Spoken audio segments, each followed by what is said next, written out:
자, 오늘은 하나님의 교훈 두 번째 시간. 시작. 이미 명절의 중간이 되어 예수께서 성전에 올라가사 가르치시니 유대인들이 기이 여겨 가로되 이 사람은 배우지 아니하였거늘 어떻게 그를 아느냐 하니 예수께서 대답하여 가라사대 내 교훈은 내 것이 아니요 나를 보내신 이의 것이니라. 사람이 하나님의 뜻을 행하려 하면 이 교훈이 하나님께로서 왔는지 내가 스스로 말함인지 알리라. 스스로 말하는 자는 자기 영광만 구하되 보내신 이의 영광을 구하는 자는 참되니 그 속에 불의가 없느니라.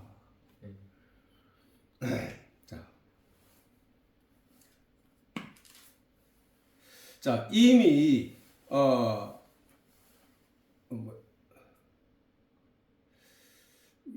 마우스가 이거 골치 아프네 이거.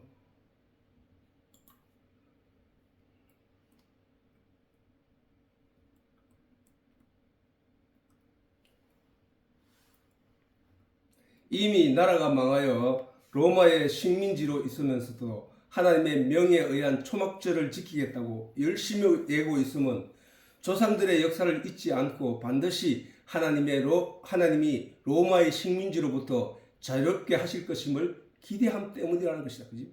기대함 때문에 그들은 그 선민 사상을 결코 놓지를 못한다는 사실이야.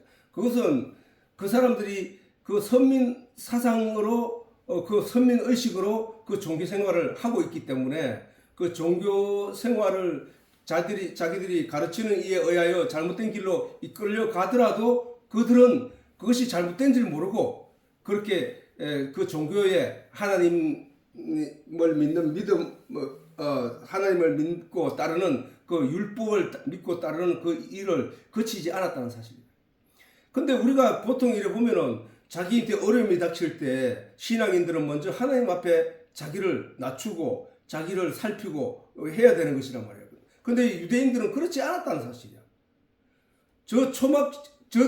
저들이 그 로마로부터 식민지로 있게 된 그 결과, 그것이 그렇게 된 이유가 있단 말이에요. 그렇게 된 이유가 있는데 그 이유의 원인을 저들은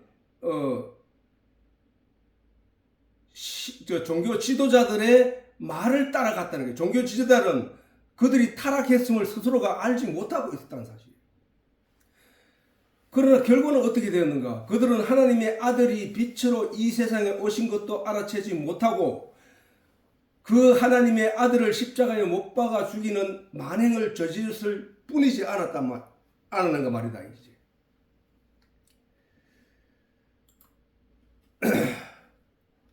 그래서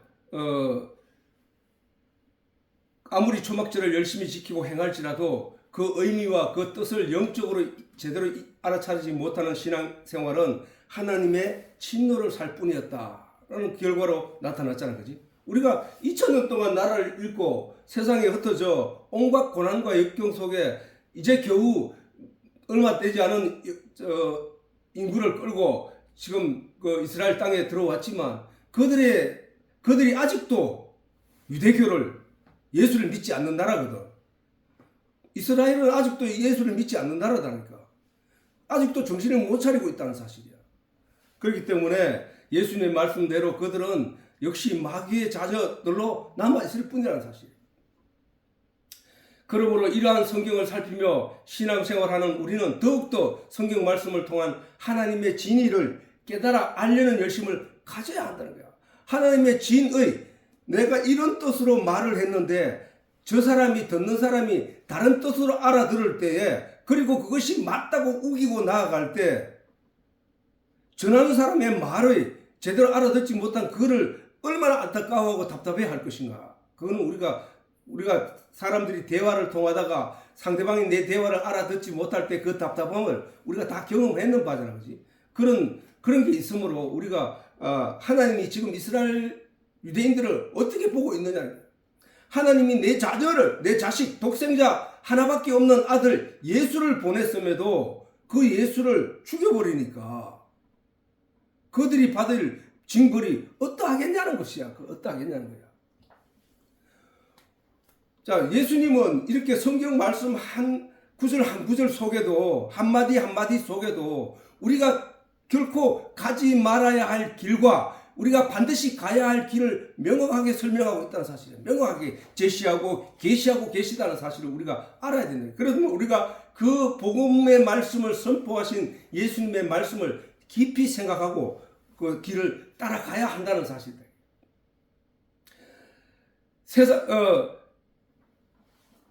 교회를 중심으로 열심을 내더라도 하나님의 진을 알지 못하여 유대인들과 같이 행위적인 것, 세상적인 것에만 열심이라면 그것은 하나님 앞에 바른 신앙생활이 아님을 이러한 성경의 역사적 말씀이 우리에게 가르치고 있다는 사실을 잊지 말아야 한다.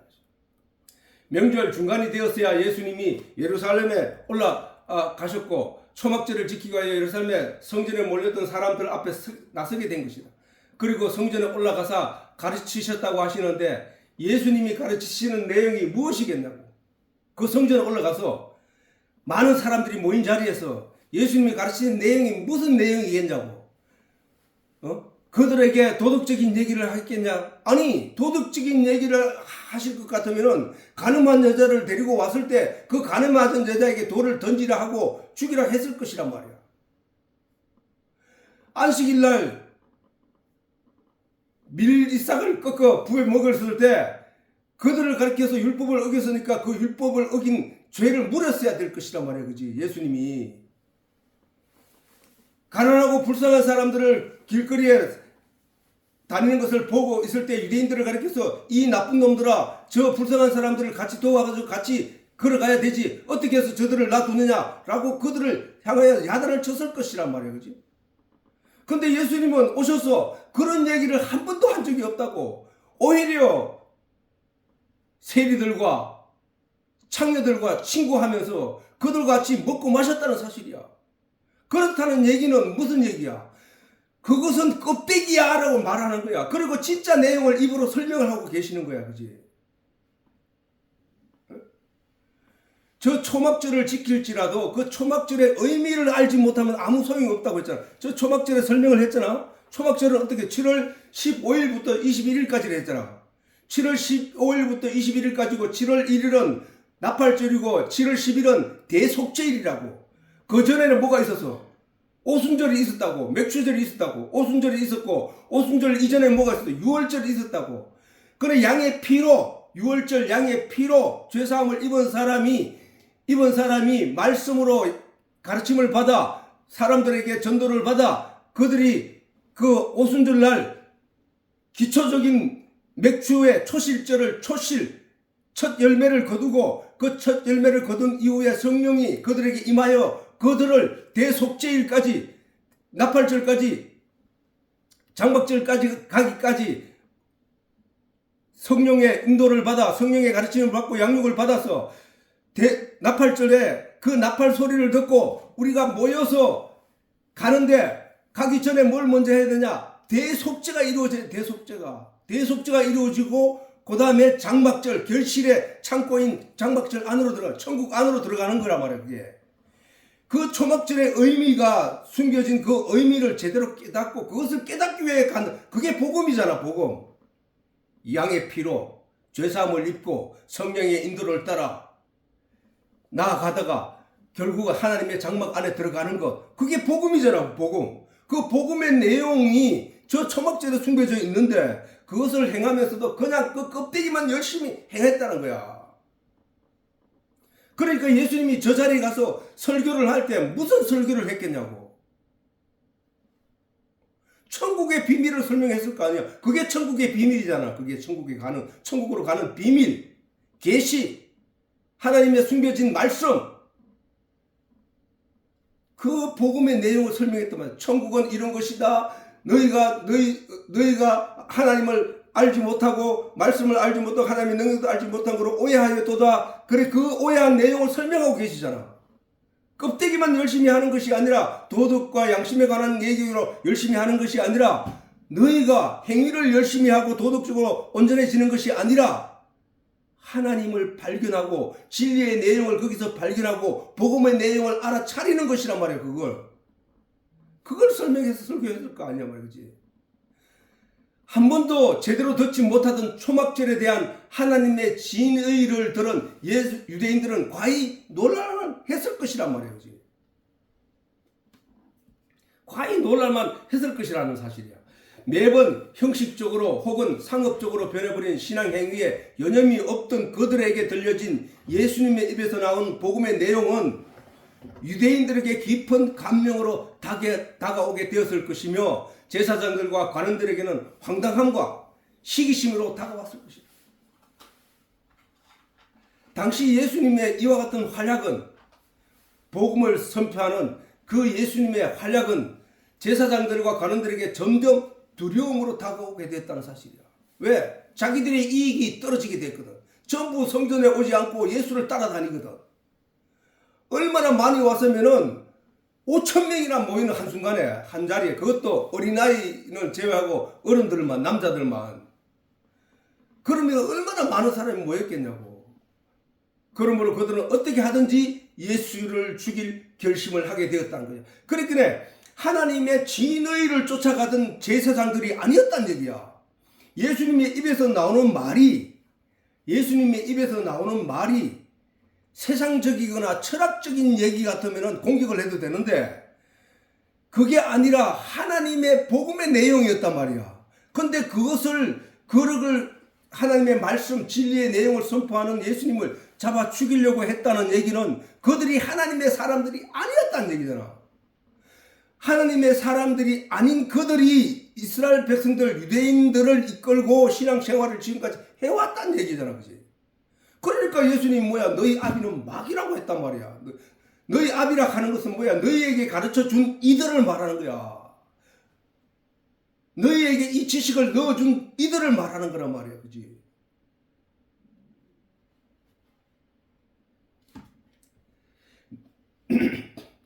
매번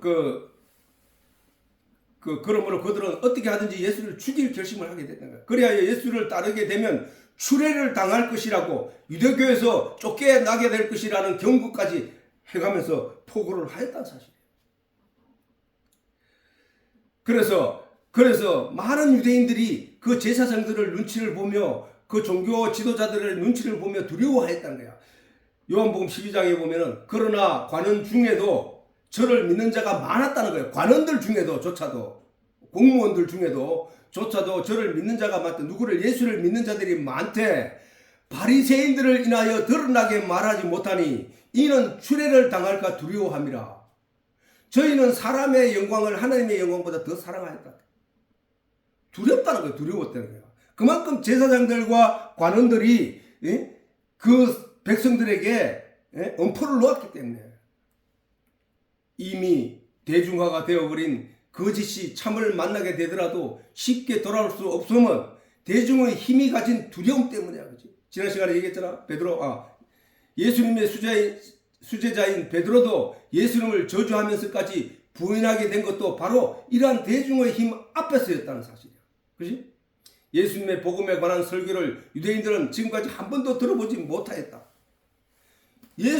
왜? 당연하지. 제사장들이, 하나님의 말씀을 모르는 자들이, 성경의 말씀을 모르는 자들이, 성경의 말씀을 깨닫지도 못한 자들이 백성들의 신앙을 이끌어가고 있었으니까. 그러니까 그들에게서 이 복음의 내용을 들을 수 있었겠어? 전혀 듣지 못했다는 사실이야. 가짜가 판을 치던 세상이었다니까. 철학이 난무하던 시절이었다니까. 로마, 그리스, 이런 그 거기서 나온 철학자들이 신앙을 잡아먹은 시대였다니까. 잡아먹은 시대. 그래서 그들은 철학적인 얘기를 나누는 것을 아주 고귀하고 좋은 것으로 여기며 시간을 보냈다고 성경에는 기록되어 있다고. 이미 대중화가 되어버리면은 거기서 옳은 사람을 찾기가 어렵다는 거예요. 왜? 옳다고 생각한 사람을 가지고 있던 사람들도 다 거기에 휩쓸려 간다는 사실이에요. 휩쓸려 간다. 지난 시간에 얘기했지만 소돔과 고모라가 바로 그랬잖아. 소돔과 고모라가 그 도시인데, 두 도시에서 의인 10명이 없었다는 거예요. 옳게 바로 신앙생활하고 하나님을 제대로 알고 있는 사람이 10명이 없었다는 거예요. 10명이. 예수님의 수제자라고 하는 그 베드로조차도 그 도도한 그 잘못된 그 길을 가는 사람들, 의를 죽이려고 하는 유대인들, 예수를 죽이려고 하는 그 유대인들의 서서히 푸른 그 행동 앞에 그 군중들 소리에 베드로도 깜짝 놀라버린 거예요. 오늘날도 마찬가지. 오늘날도 하나님의 진리의 내용을 가지고 선포를 하고 전하고 싶어하는 사람들이 있어도 대다수가 잘못되면은 그 말이 힘을 얻지 못한다는 사실이야. 힘을 얻지 못한다는 사실. 그런 사이에서 저 유대인들은 혼란을 겪고 있는 거예요. 혼란을. 유대인들은 지금 제사장들의 말을 들어야 될 것인가? 내가 아무리 들어도 저 예수님과 같은 하늘에서 나는 소리와 같은 저런 말씀을 들어본 적이 없는데 저 말이 맞는 것 같은데 그런데도 못 따라가는 거예요. 왜? 저 이미 대중화가 되어버린 저 문화와 저 철학과 저 세상 앞에서 예수님의 복에 관한 설교를 유대인들은 지금까지 한 번도 들어보지 못했다는 것이다. 그러니 얼마나 신비롭고 놀랄만한 일이었겠는가. 그 시대에 오병이어의 기적 사건에 기록되어 있듯이 마가복음에는 남자만 5,000명이었다고 하니 여자와 아이들까지 합하면 얼마나 많은 사람이 예수로부터 복음의 말씀을 듣고자 따랐다는 말이에요. 얼마나 많은 사람이 모였겠다는 말이에요. 얼마나 많은 사람들이. 오늘날도 10,000명 정도가 모이기가 얼마나 힘든 세상인데 그 당시에 인구가 그렇게 많지도 않은 그 당시에 그렇게 많은 사람들이 모였다는 사실은 그것이 제사장들과 관원들 입장에서는 두려움이었다. 두려움.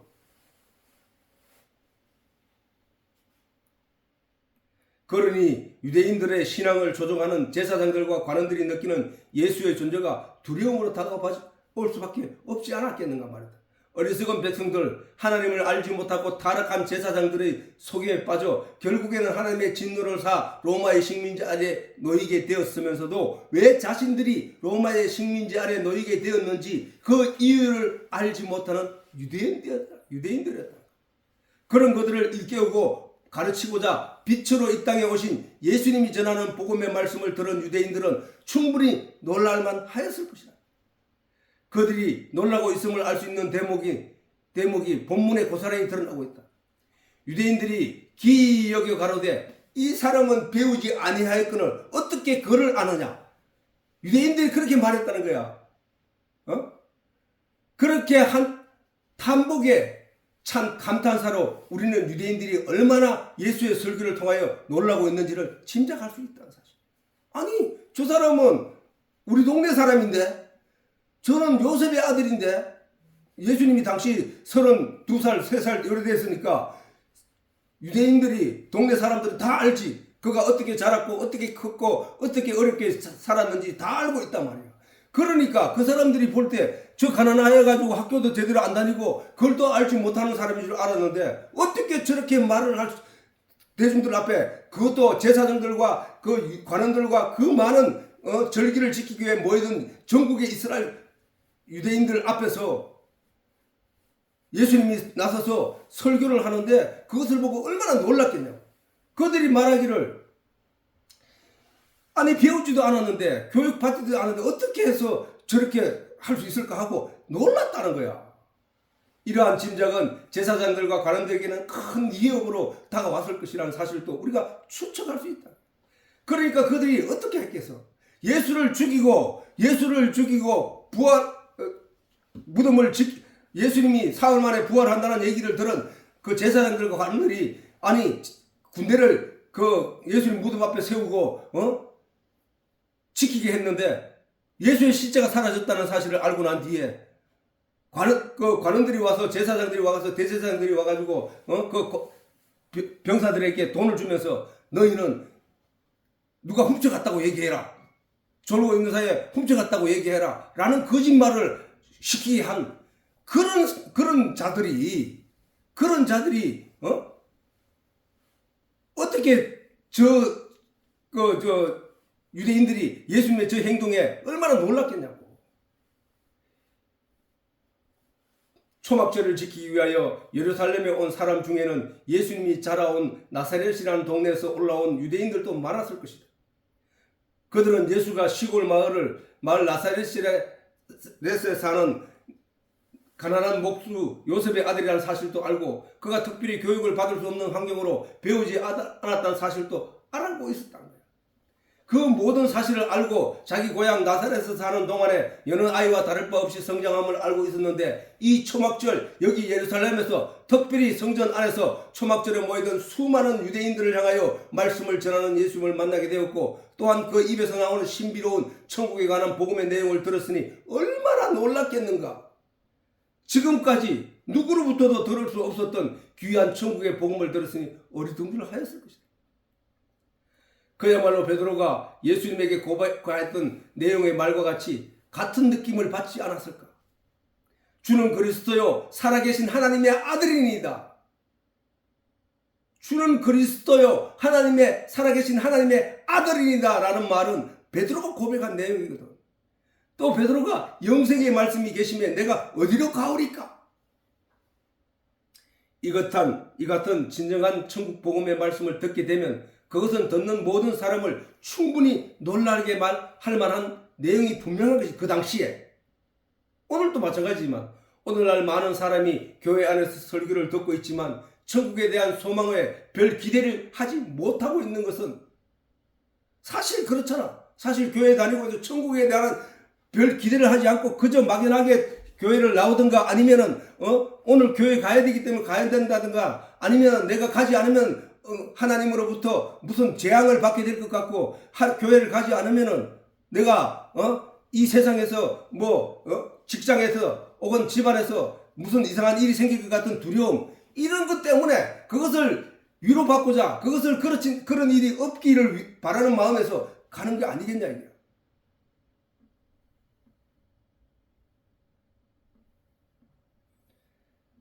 오늘날 많은 사람이 교회에서 설교를 듣고 있지만 바로 그렇게 천국에 대한 별 소망을 가지고 있지 않는 사람들이 많다는 거예요. 아직 천국 복음에 대한 진정한 내용을 깨달아 알지 못했기 때문이라는 것이죠. 천국은 하나님이 계시는 곳, 하나님과 함께 할 수 있는 곳, 하나님이 내 안에, 내가 하나님 안에 거할 수 있는 곳, 그곳에서 영원히 기쁨을 누리며 살 수 있는 곳이라는 진정한 의미를 깨달아 알게 된다면 이 복음이 얼마나 가치 있는 것이며 놀라지 않을 수 없다는 사실을 알 수 있다는 것이에요. 솔직히 오늘날 교회를 통하여 신앙생활하는 사람의 대부분이 이 복음의 내용을 말씀 속에서 진정으로 깨달아 알게 되므로 느끼는 기쁨이 아니라는 것이에요. 즉 베드로가 한 솔직하고도 확실한 신앙 고백을 양심에 끓이지 않고 할 수 있는 교인이 그리 많지 않다는 거예요. 주는 그리스도요. 진짜로 주가 그리스도인지 깨달아 알았냐는 거야. 살아계신 하나님의 아들인 줄 알게 되었냐는 거야. 그냥 남들이 그렇게 얘기하니까, 내가 교회 가서 그렇게 들었으니까 하늘에 계신 아버지여 하고 부르고 있는 것은 아닌가? 진짜로 깨달아 알겠네요. 베드로는 그것을 깨달아 알았다는 거야. 그래서 자기 양심에서 끓이지 않고 고백이 나왔던 거란 말이야. 그리고 다윗이 고백한 주의 말씀은 내 발의 등이요 내 길의 빛이니이다 라는 고백을 우리가 우리 신앙의 양심에 따라 거짓없이 하나님 앞에서 말할 수 있냐고. 주의 말씀은 내 발의 등이요 내 길의 빛이나이다 하고 정말로 깨달아 알았느냐고. 그래서 그 말을 하나님 앞에 고백할 수 있냐고. 고백할 수 있다고. 그런데 왜 말씀을 사랑하지 않냐고. 그런데 왜 말씀을 묵상하지 않냐고. 왜 말씀과 같이 밤낮 주의 말씀을 묵상하지 않냐고. 주의 말씀이 내 발의 등이라며, 주의 말씀이 내 길의 빛이라면서 왜 안 보냐고.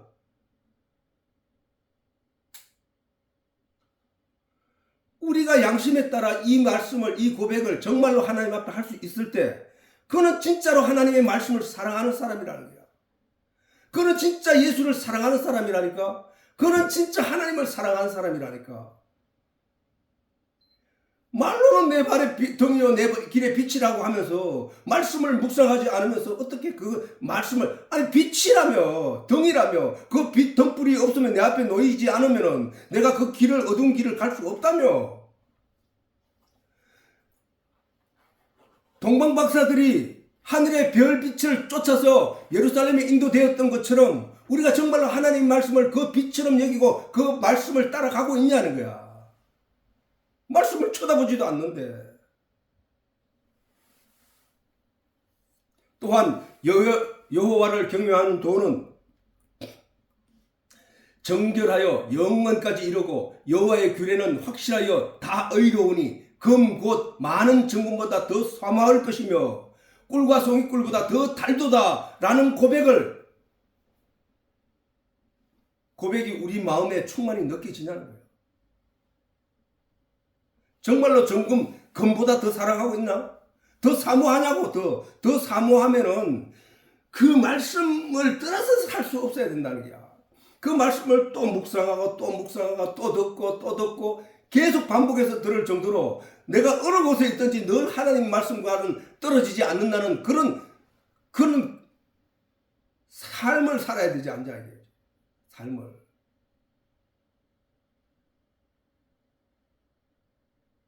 엄마는 내보고 자꾸 귀에 이어폰을 너무 오랫동안 끼고 있다고 걱정하지만 나는 항상 뭘 듣기도 하지만 내가 그 화면을 볼 때는 유튜브를 보기도 하지만은 내가 뭔가 일을 하고 활동을 하고 움직여야 될 때는 화면을 보지 말아야 될 때는 늘 성경을 듣거나 또는 이 말씀을 아빠가 설교를 했지만 이 말씀을 듣거나 꼭 그렇게 한다고. 왜? 그 말씀이 그렇게 좋으니까.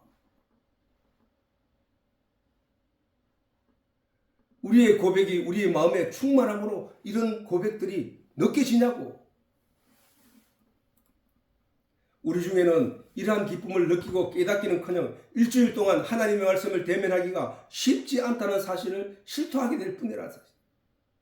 내가 바빠서, 내가 뭘 해야 되기 때문에 여러 가지 이유로 실토를 할 뿐이야.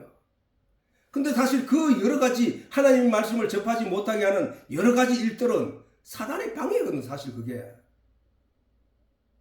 예수님으로부터 천국에 관한 복음의 설교를 들은 유대인들의 큰 만족과 기쁨은 오늘날 성령으로부터 말씀의 가르침을 받게 되므로 충분히 느끼게 되는 거예요. 저 유대인들이 느꼈던 그 놀라운 그 순간은 성경 말씀을 통하여 묵상하다가 성령이 가르침으로 말미암아 깨닫게 되는 그 내용으로 충분히 느낀다는 사실이야. 근데 그렇게 느끼려면은 말씀에 가까이 붙어 있어야 되는데 말씀에 붙어 있지 않으니까 이 내용을 깨달아 알 수도 없고 어렵기만 하고 또 성령도 도우시지 않는다는 사실이야. 그러므로 예수님은 우리에게 성령 받기를 명령하신 것이라는 사실. 우리가 성령을 받아야만 한다는 사실을 하나님의 말씀이 세상에 관한 이야기가 아니라 하늘에 관한 복음의 내용이고 그 내용이 비밀로 성경에 감추어져 있기 때문이다.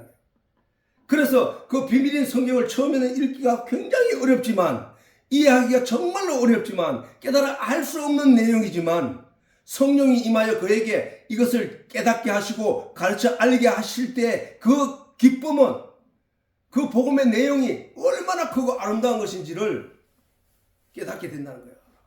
그래서 그 유대인들이 놀랄 정도로 놀랐던 그 신비로움을 성경을 읽으면서 우리가 그것을 깨닫게 된다는 사실이야. 그것을 느끼게 된다는 사실이야.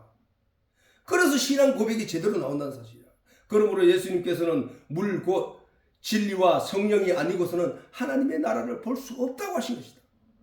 그러면 우리가 반드시 성령을 받아야 되고 성령은 어떻게 받느냐? 자, 전에 얘기했잖아. 성령은 하나님의 진리를 깨달아 알게 하는 하나님이시란 말이에요. 하나님. 성령은 사람 마음속에 들어와서 하나님의 말씀을 진리로 깨달아 알게 하는 도우시는 보혜사라고 예수님이 설명하셨다고. 그러면은 그 말씀 성령이 하시는 역할이 분명한데 이와 같이 분명한데 그 일에 기본적으로 전제되어야 할 것이 뭐야? 말씀을 알려 하는 마음을 가진 사람이라는 거예요. 가지려고 하는 사람. 말씀의 내용을 알려고 하는 마음이 없는 사람에게 성령이 와서 뭐라고 이것을 설명을 하냐고. 말씀을 사모하고 말씀을 깨달아 알려고 하는 자에게, 전에 얘기했잖아. 생명나무가 너무나 귀하고 큰 나무고 전 세계인들이 다 먹어야 할 나무이기 때문에 그 굵기가 어마어마하여서 우리가 보통 나무로 알고 있는 나무처럼 손으로 잡고 딱딱 올라갈 수 있는 그런 나무가 아니라 너무나 커서 올라가기 힘들단 말이야. 올라가기 힘들다 보니까 거기서 미끄러지고 손톱에 피가 날 정도로 올라가고 다리가 다 까일 정도로 올라가려고 애를 쓸 때에 성령이 와서 하시는 일은 그 엉덩이를 받쳐 그 나무 위에 올려주는 일을 하신다는 사실이야. 그런데 나무 밑에 누워서 떨어지기를 바라고 입을 벌리고 있는 자들에게 엉덩이를 받쳐주지 않는다는 사실이야. 하나님은. 성령은 바로 그 역할을 하시는 분이라니까. 그래서 우리가 성령을 받으라 하는 얘기는 뭐야? 알려고 하라는 거야. 알려고 하라는 거야. 구하고 찾고 두드리라는 거야. 그거를 하지 않는 자에게는 성령이 도우시지 않는다는 거야. 그리고 그 성령이 아니고는 결코 생명과 나무를 실과를 따먹을 수 없다는 얘기를 하시는 거야. 왜? 생명과를 따먹으면 누구든지 천국 가니까, 영생을 얻으니까 그 생명과를 따먹어야 되는데 그 생명과는 너무나 굵고 이해하기 어려워서 거기에 올라갈 수 없으니까 그것은 반드시 성령의 도움을 받아야 된다라는 말씀을 하시는 거야. 그런데 그것은 그 내용이 뭔가 하고 자세히 살펴보니까 그게 성경이더라는 거야. 성경. 그 생명나무가 성경이더라는 거야. 성경. 그 말씀이신 예수더라는 거예요. 예수. 그 실체를 올라가서 그 생명과를 따먹어야 되는데 그 따먹으려고 하니까 성경을 묵상해 보니까 이해를 못하겠다는 거야. 이게. 그래 성령이 필요하다고 예수님이 하시는 말씀이잖아. 유대인들이 본문에 첨언하듯이 그가 배우지 않았는데 어떻게 그를 아냐고 말하면서 놀랐다는 거야. 세상 사람들은 사람이 세상으로부터 무언가를 배워야 알게 된다고 믿고 있다. 그지? 사람은 태어나서 세상으로부터 뭔가 배워야 된다고 알고 있단 말이야.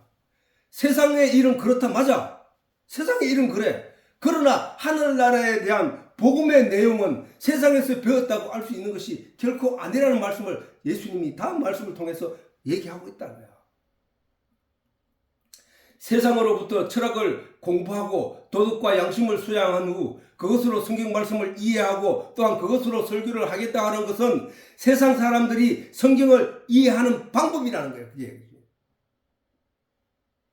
그게 세상 사람들이 성경을 이해하고 또는 글과 문자로 기록되어 있는 책을 이해하는 방법이라는 거예요. 그래서 교회가 목사를 청빙할 때 가장 비중 있게 보는 것이 뭐냐? 그 사람이 어디서 유학을 했는지 혹은 어떤 신학을 나왔는지를 더욱더 살피게 된다는 거예요. 그러나 교회 안에서 전해지는 하나님의 말씀이 결국 그러니 교회 안에서 전해지는 하나님의 말씀이 결국 세상으로 빠져들어갈 수밖에 없다는 거야. 전에 얘기했잖아. 철학은 세상 학문이라고. 세상 학문. 성경은 하나님의 말씀이고 철학은 세상 학문이기 때문에 세상 학문 방식을 이해하듯이 성경을 이해하면 안 된다는 거야. 세상 학문을 방법으로 이해하게 되면 성경은 율법으로밖에 안 보인다고. 착하게 사는 일로밖에 안 보인다고. 도덕적인 선한 양심으로밖에 그 교제로밖에 안 보인단 말이야. 왜? 율법이 온통 그 얘기를 하고 있으니까. 그러나 성경은 세상 학문이 아니라 하나님의 말씀이라는 거야. 우리에게 가르치고자 하는 하나님의 방법이다. 그래서 지난 시간에 얘기했듯이 철학과 세상 학문은 바울이 말하기를 초등학문이라. 초등학문. 우리가 모든 그 수학 공식을 하고 그 다음에 높은 고등학문을 배울 때까지 우리가 가장 기초적인 건 뭘 해야 돼? 문자를 배우듯이. 문자부터 배우잖아. 가가 그거 1, 2, 3, 4 이거부터 배우듯이 기초학문이라는 거야. 철학은 저거는 세상적인 내용 그런 것들은 기초학문이라. 고등학문은 뭐야? 그 기초학문에서 갖게 된 내용을 가지고 고등학문을 익히는데 도움을 받는 것이란 거야. 그런데 이거는 바울이 말하기를 초등학문을 버리라 이야. 고등학문을 가지게 되면은 초등학문의 것들을 갖다 버리는 거야. 여지껏 초등학문 가지고 끼 맞추고 나누고 이렇게 하면은 진도도 안 나갈 뿐만 아니라 고등학문을 이해하기 어렵다는 거야. 그지? 그렇게 그 얘기를 하는 예수님도 말씀하신 거예요. 예수님도 세상의 철학적인 내용을 가리켜서 누룩이라고 했고, 누룩. 바울도 그것을 누룩이라고 했고. 그러나 예수님께서 대답하여 가라사대 내 교훈은 유대인들이 말해서 아니 저 사람은 글도 배우지 않았는데 어떻게 저기 와서 설교를 하지? 하늘의 복음을 설명하는데 저렇게 잘할까?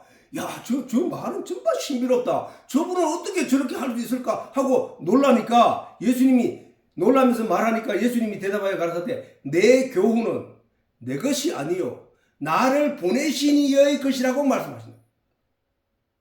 예수를 보내신 분이 누구야? 하나님이잖아. 하나님. 세상이 보낸 게 아니라 하나님이 보냈단 말이야. 예수님은 세상 학문으로 배운 게 아니라 하늘로부터 배웠단 말이야. 하늘로부터 가져온 내용이란 말이에요. 즉 예수님의 입에서 나오는 복음의 말씀은 성령의 말씀이요 하나님의 말씀이라고 하시는 거란 말이에요. 오늘날 우리가 성령의 인도를 받아 성령의 하나님의 말씀을 전할 때 그것은 성령이 그 입을 통하여 전하게 하는 내용이기 때문에 천국 복음에 대한 신비로움이 드러나고 있다는 거예요. 세상으로부터 배운 유대의 많은 사람도 알 수 없는 천국에 대한 비밀의 말씀을 세상으로부터 그를 배우지 않은 예수님이 충분히 알 수 있는 것은 이 비밀은 세상이 알 수 없는 내용이기 때문이라는 거예요. 세상이 철학이 그때 당시에 굉장히 발달했던 시대인데 세상 철학이 그 내용을 알았더라면 세상이 이 복음을 충분히 설명할 수 있어야 되는데 세상은 전혀 모르고 있다는 사실. 이 복음을 전하는 예수를 오히려 죽이고 말더라는 거예요. 오늘날 교회 생활을 하는 우리도 반드시 받아야 할 것이 바로 이 성령이나 성령이 가르치는 바를 따라 성경을 묵상하지 않으면 결탄코 알 수 없는 내용이 복음의 내용인 것이다.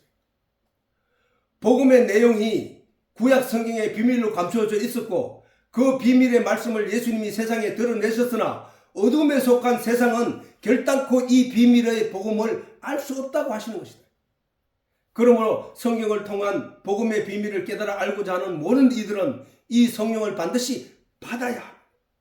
성령을 받아라. 우리가 찬송도 많이 불러. 성령 받아야 된다 하고 많이 부르면서도 정작 성령을 사모하지도 않아.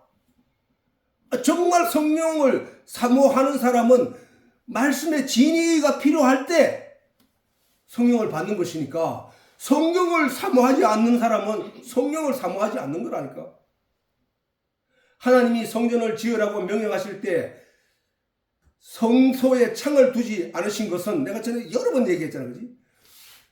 하나님이 모세에게 성전을 지으라고 할 때 성전에 그 창문을 두지 않았게. 창문을 두는 이유는 뭐야?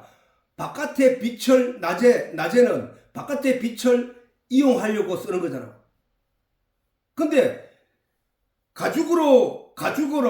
짐승의 가죽으로 성막을 지었으니까 빛이 통과할 수 없단 말이야. 세상의 빛이 통과할 수 없는 그 깜깜한 어두운 방에 하나님이 지정하신 기름으로 등불을 켜게 했다고. 성령으로 기름 부음 받았다는 얘기 바로 그거거든. 그게 성령으로 불을 밝히는 걸 가지고 등대에 성소 안에 두게 하셨다고. 기름으로 관유로 불을 붙여서 안에 불을 밝히라고 한 것이 그것을 가르쳐 놓고 그것을 우리에게 설명하고 있는 거야. 너는 이 등불로만 이 안에를 발견하고 분별하여 네가 움직여야 된다는 얘기야. 세상의 빛이 태양빛이 들어와서 이 안을 밝혀서 그것을 이용해서 네가 뭘 알면은 그것은 누룩이라는 거야. 그것을 누룩이라고 한다는 거야. 누룩. 변질시킨다는 거야. 그 변질. 하나님의 진의를 왜곡시킨다는 거야. 그게. 그래서 하나님이 성전을 통해서도 우리에게 설명을 하고 있는 거야. 세상 철학이 세상을 살아가는 방법에는 덩불이 될 수 있어. 빛이 될 수 있고. 그렇지만 하나님의 영적인 진리의 내용을 알아가는 데는 그것이 절대로 섞이면 안 된다는 거야. 그래서 6월절 날은 뭐야? 누룩이 없는 떡을 먹으러 갔잖아. 누룩이 없는 떡. 유대인들은 평상시에 그 누룩을 섞어서 빵이 부풀러서 푸짐한 그 빵을 먹고 산단 말이야. 그것을. 그런데 6월절만큼은 거기에 누룩을 섞지 말라고 한다고. 그리고 예수님이 이 땅에 오셔서 제자들에게 말하기를 너희는 바리새인들과 사두개인들의 누룩을 조심하라. 이 얘기를 했다. 그들의 교훈을 조심하라는 얘기야. 바울은 그것을 세상 철학이라고 말하며 그 세상 철학을 누룩이라고 했다고. 누룩. 변질하게 하는, 하나님의 말씀을 변질하게 하는, 오늘날 교회 안에서 하나님 말씀이 성도들에게 전달되는데 누룩과 같은 역할을 했기 때문에 교회 안에 전해지는 성도들에게 하나님의 말씀이 없는 거라는 거예요. 하나님의 말씀이. 그래서 하나님이 성전을 지으라고 명령하실 때 성소 안에 창을 두지 않으신 것은 성전 안에 있는 비밀의 내용을 깨달아 아는 일에 세상의 빛이 조금도 간섭하지 못하게 하신 것을 우리가 알아야 하는 것이다. 그러므로 철학이나 도덕이나 양심이나 그 외의 세상의 어떠한 것도 진리를 깨달아 아는 것에 빛이 될 수 없다는 거야. 오직 성령만이 하나님의 영적인 계시의 말씀인 성경을 밝히 알게 하는 빛이 되어야 한다는 거야. 빛이. 천국을 향해 나아가는 우리의 발걸음 앞에 등불이 되어야 한다는 거야. 등불이. 그러므로 설교를 통하여 교인들에게 하나님의 나라의 비밀을 가르칠 때 철학이나 도덕이나 양심이나 그 외에 어떠한 내용을 진리로 설명하면 안 된다는 것이야. 그것으로 설명하는 사람마다 말씀이 왜곡되고 변질되기 때문이라는 사실이야. 그러한 것이 바로 진리의 말씀을 왜곡하게 하는 누룩이기 때문이다. 하나님이 성전의 떡과 유월절에 백성들이 먹어야 할 떡에 누룩을 섞지 말라고 하신 것도 바로 이러한 이유 때문이다. 출애굽기 12장 15절에 너희는 7일 동안 무교가 저게 누룩이 없는 떡을 말하는 거거든. 무교병. 없을 무자에 발효할 때 교자 무효병이야. 저게 무교병을 떡병자거든. 누룩을 섞지 않은 떡을 먹으라는 게. 누룩을 섞지 않은 떡을 먹을지니 그 첫날에 누룩을 너희 집에서 다 제하라. 첫날에. 유월절 첫날에 너희는 누룩을 너희 집에서 다 제하라. 그 혹시라도 섞이면 안 되니까. 무려 첫날부터 7일까지 유교병을 먹을지니 유교병을 먹는 자는 이스라엘에서 끊어지리라 한 거야. 이 얘기가 얼마나 중요한 얘기야. 이 얘기가. 하나님 말씀을 설교하는데 세상에 무슨 누가 어떻게 하니까 복을 받았다. 누가 어떻게 새벽기도 나와서 열심히 뭘 했더니 하나님이 그에게 복을 주었다. 어떤 집사님이 그런 간증을 하더라. 이런 가지고 설교를 하는 거는 그게 누룩이라는 거야. 세상 일을 가지고 그렇게 설명하면 안 된다는 얘기야. 그래서 지난 시간에 내가 얘기했지만은 하나님의 말씀에 의하여 하나님으로부터 진정한 검증을 받지 못한 간정들이 교회 안에 간정으로 말미암아 전파되고 그것을 인하여 사람들이 나도 그렇게 받아봐야 되겠다고 모여들게 되면은 그 온통 그것이 어떻게 돼? 거짓으로 성경 말씀이 아닌 다른 어떤 내용으로 가득 채워진다는 사실. 예수님이 말씀하시기를 예수님이 제자들에게 누룩을 삼가하라라고 하니까 제자들이 이 먹는 거 가지고 얘기하는 줄 알고 오해할 때 예수님께서 하신 말씀이 이거야. 어찌 내 말한 것이 떡에 관한 것이 아닌 줄을 너희가 알지 못하겠느냐, 깨닫지 못하겠느냐. 오직 바리새인들과 사두개인들의 누룩을 주어야 하시니 그제야 제자들이 떡의 누룩이 아니며 바리새인들과 사두개인들의 교훈을 삼가라고 하신 줄을 깨달으리라. 바리새인들과 사두개인들은 뭐하는 사람들이야? 그 사람들은 온통 성경을 연구하는 사람들이거든. 그리고 이스라엘 백성들에게 하나님의 유대인들에게 그 하나님 자기들이 말하는 그 교훈을 강요하여 가르치고 그들에게 강권하여 가르친 내용들이었다고. 그 교훈을 받은 유대인들을 향하여 너희 아비는 마귀다라고 얘기하시면서 그 사두개인들과 바리새인들의 누룩을 교훈을 조심하라고 예수님이 지금 말씀하시는 거잖아. 그 결국 뭐야? 유대교의 모든 것은 가짜, 거짓, 전혀 믿을 게 못 된다는 얘기잖아. 그러므로 철학과 헛된 속임수를 속여서 유대인들을 마귀의 자식으로 인도한 바리새인들과 사두개인들의 교훈과 가르침을 조심하라고 하신 것이다. 오늘날도 잘 생각해 봐야 할 얘기가 아닌가 생각하는 거야. 예수님의 이러한 말씀으로 우리가 무엇을 경계해야 하는지 알 수 있다 할 것이다. 즉 하나님의 복음의 말씀은 오직 하늘로서 들려지는 성령의 가르침을 따라서 전해야 한다는 사실이요.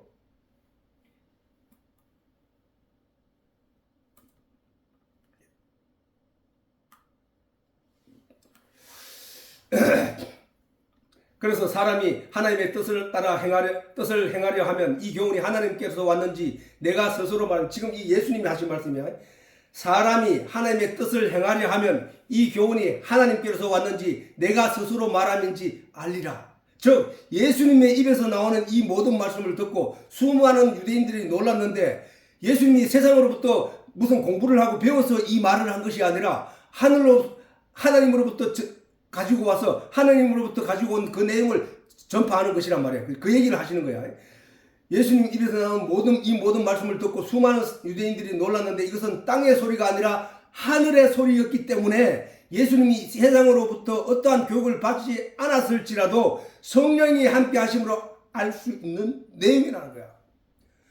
다시 말하면 우리가 초등학교를 나왔든지 바보든지 뭐든지 간에 내가 하나님 말씀을 통하여 깨달음을 얻고자 간절히 사모하여 날마다 주야로 주의 말씀을 묵상하는 자에게 성령이 임하면 그가 모든 말씀에 대해서 진리의 내용을 깨달아 알고 그것을 사람들에게 전파할 수 있게 된다는 거야. 그 얘기를 하시는 거야. 그리고 제사장들과 간원들 그리고 바리새인들과 사두개인들은 세상으로부터 배우고 듣고 깨달은 바를 마음에 따라 주장하고 가르침으로 예수님이 아시는 이러한 복음의 내용을 결코 알 수 없었던 것이라는 사실이에요.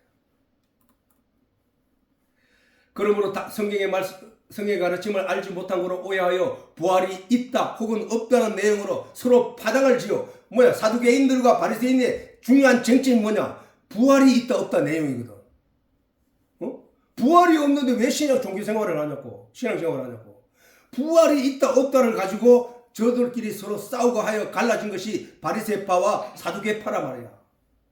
바울이 유대교회에 있을 때 그렇게 많은 교육을 받고 유명하게 되었지만 그가 예수님을 만난 후에는 그가 그동안 배운 모든 것을 더러운 배설물로 여겼다는 거야. 자기가 그 배설물에 똥으로 여겼다는 얘기잖아. 사람 몸에서 나온 똥. 자기가 그렇게 학문적으로 또는 유대교에서 그 성경의 공부를 많이 했고 율법을 많이 알고 있었고 그렇게 훌륭한 바울이 자기가 그동안 배운 모든 유대에 있을 때 그렇게 많은 교육을 받고 유명하게 되었지만 그가 예수를 만난 후에는 그가 그동안 배운 모든 것을 더러운 똥으로 여겼다는 거예요. 똥으로, 배설물로. 그렇게 신앙 고백을 한 것을 우리가 성경에서 볼 수 있잖아. 세상 지식으로는 하나님의 비밀의 내용을 알 수 있는 것이 결코 아니라는 사실을 우리가 다시 한번 확인할 수 있는 내용이라고 해요.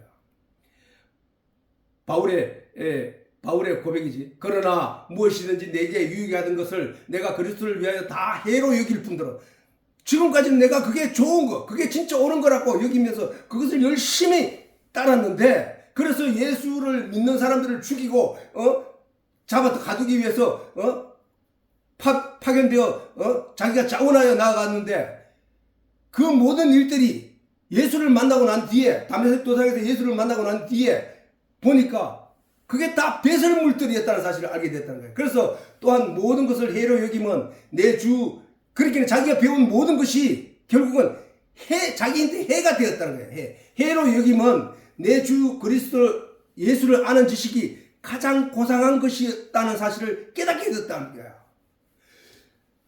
율법의 모든 것을 깨달아 그들로부터 가르침을 받았는데 실제로 그 예수를 만나고 보니까 그 율법의 내용의 가장 깊숙한 곳에 그 예수가 있더라는 사실을 발견했다는 사실이야. 그 율법의 바깥의 모든 내용이 가장 고상한 것이 아니라 그 속에 숨겨져 있는 그 예수가 진짜 고상한 그 자체였다는 사실이야. 그 말씀이 육신이 되어 오신 분이 예수님인 것을 발견했으니까 내가 그를 위하여 모든 것을 잃어버리고 배설물로 여기면 그리스도를 얻고 그 안에서 발견되려 함이니 내가 가진 의는 율법에서 난 것이 아니요 오직 그리스도를 믿음으로 말미암은 것이니 곧 믿음으로 하나님께로서 난 의라는 거야. 믿음, 내가 율법의 모든 조항을 지켜 행함으로 가지게 된 의가 아니라 예수를 믿음으로 말미암아 가지게 되니 율법의 모든 조항은 죄인을 증명하는 것이고 그 죄인이 증명된 자에게 그에게 필요한 것은 양이었고 그 양은 예수였다는 사실을 구약에 감춰져 있었다는 사실을 그 바울이 발견하게 됐다는 사실이야. 그래서 결국은 하나님은 그 예수를 발견하게 하기 위하여 이 성경을 우리에게 주신 것이구나. 우리는 그 껍데기만 열심히 쫓아다녔구나. 진짜는 여기 있는데 하면서 발견하게 됐으니까 율법이 가르치고자 한 내용도 예수였고 복음이 가르치고자 한 내용도 예수였다는 사실이야.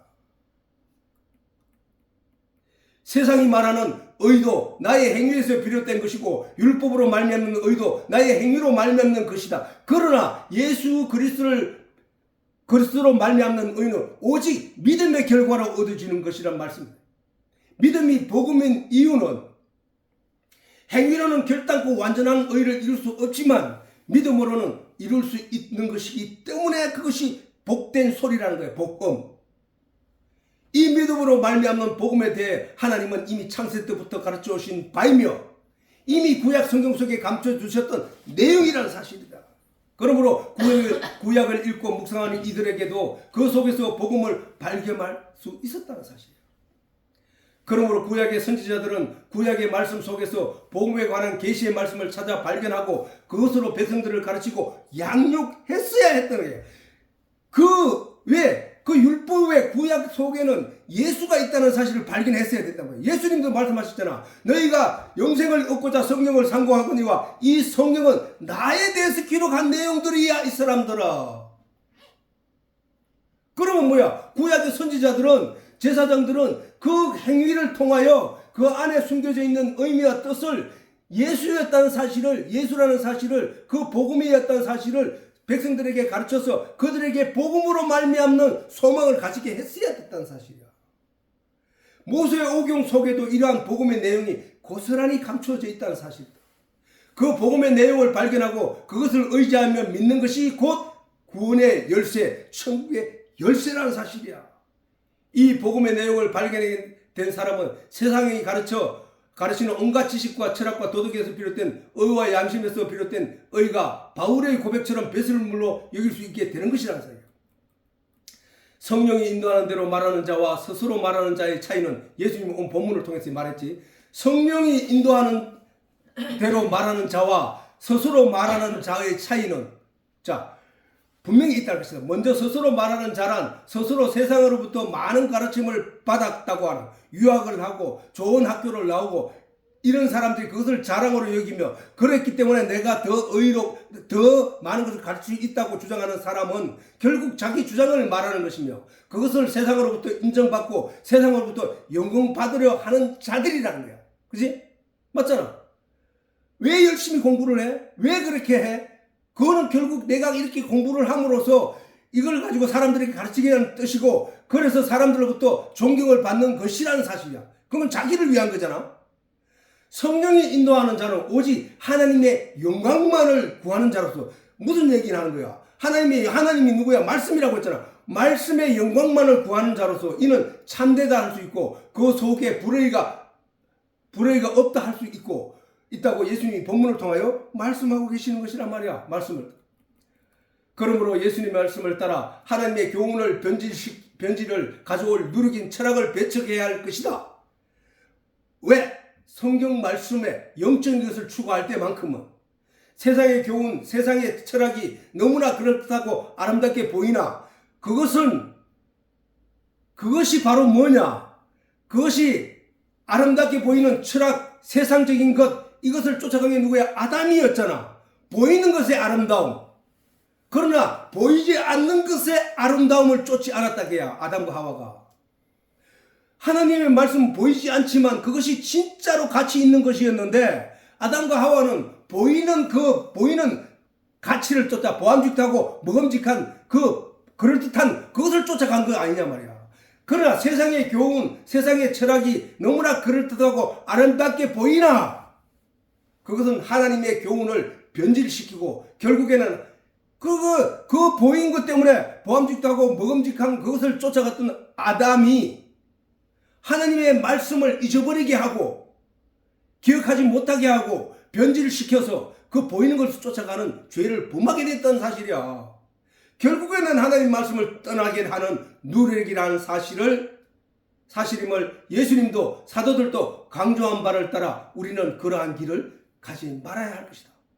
오직 성령의 인도를 따라 말씀을 이해하고 깨달아야 할 것이라는 사실이다. 이런 내용이 오늘 이 본문 그 짧은 문장 속에서 우리가 하나님이 예수님이 지금 우리에게 무언가를 전해주고자 한 내용이 있는데 바로 이러한 내용들이라는 사실을 우리가 다시 한번 기억하고 열심히 하나님 말씀을 사모하는 그런 사람이 되기를 바랍니다.